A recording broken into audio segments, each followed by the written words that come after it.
Saudara, hingga hari ke-7, petugas gabungan masih berupaya memadamkan api di TPA Jatiwaringin. 3 helikopter waterbombing dikerahkan untuk memadamkan api. BNPB mengerahkan 3 helikopter untuk memadamkan api agar kebakaran tidak semakin meluas ke area lainnya. Hingga minggu kemarin tercatat ada 15 hektar TPA Jatiwaringin terbakar. Selain pemadaman api menggunakan helikopter waterbombing, injeksi air dan pengerahan petugas pemadam kebakaran dilakukan mempercepat proses pemadaman api.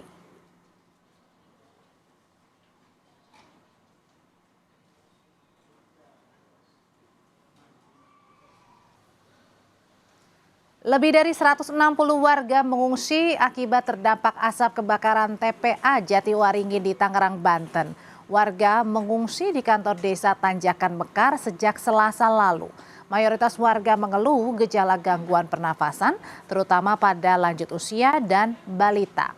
Pemerintah Kabupaten Tangerang menyediakan layanan kesehatan gratis serta dapur umum bagi masyarakat terdampak kebakaran TPA Jatiwaringin.